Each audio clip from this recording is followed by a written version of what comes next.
Attention au départ du train de l'histoire. Je y embarque pour remonter dans le temps au milieu du XIVe siècle, date à partir de laquelle s'est développée en France la notion de l'insertion socio-professionnelle. Celle-ci était qualifiée à l'époque d'assistance publique et reposait sur un principe extrêmement répressif. Celui qui ne peut subvenir à ses besoins était considéré comme une menace à l'ordre social et devait être traité comme tel. Emprisonnement, travail forcé, etc. Mais rassurez-vous, je ne vous laisse pas là-bas. Je ramène tout de suite dans mon train magique, ici et maintenant, pour vous dire que la société a beaucoup évolué depuis. Et fort heureusement, car aujourd'hui, nous avons tout un secteur dédié à l'insertion socio-professionnelle. Il s'appelle l'insertion par l'activité économique.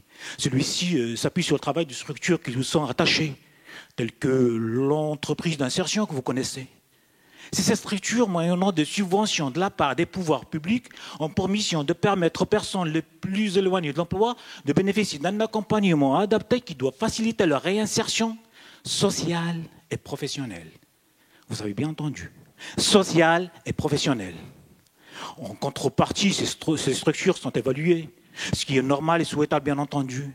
Mais ce qu'on ne l'est pas au regard de mon travail de thèse, c'est que cette évaluation soit faite sur la base de critères exclusivement quantifiables et essentiellement sur le taux de retour à l'emploi.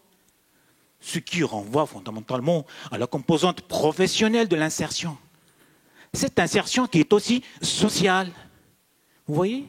C'est comme si moi, je suis franco-marocain et qu'on me juge que sur mon prénom, Samir, qui renvoie, vous l'aurez deviné, à mon identité marocaine, alors que je suis aussi français.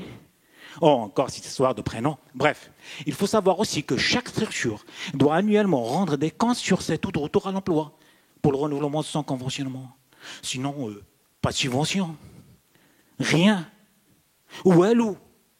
Là, je vous laisse imaginer le glissement qui pourrait s'opérer chez certaines de ces structures qui, pour survivre, seraient tentées de ne recruter en amont que les personnes potentiellement employables en aval du parcours d'insertion, tout en laissant sur le quai les personnes les plus fragiles, en train de regarder le train d'insertion socio-professionnelle passer et leur dire « bye bye ».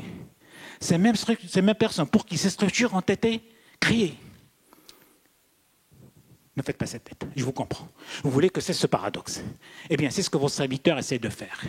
Pour cela, je questionne un grand échantillon de personnes pour montrer, après analyse, qu'il y a une progression significative sur plusieurs critères sociaux entre l'avant et l'après du parcours d'insertion. Car mon ambition en tant que chercheur doctorant est de contribuer à l'évolution de l'insertion socio-professionnelle en proposant une évaluation qui soit à la fois sociale et professionnelle.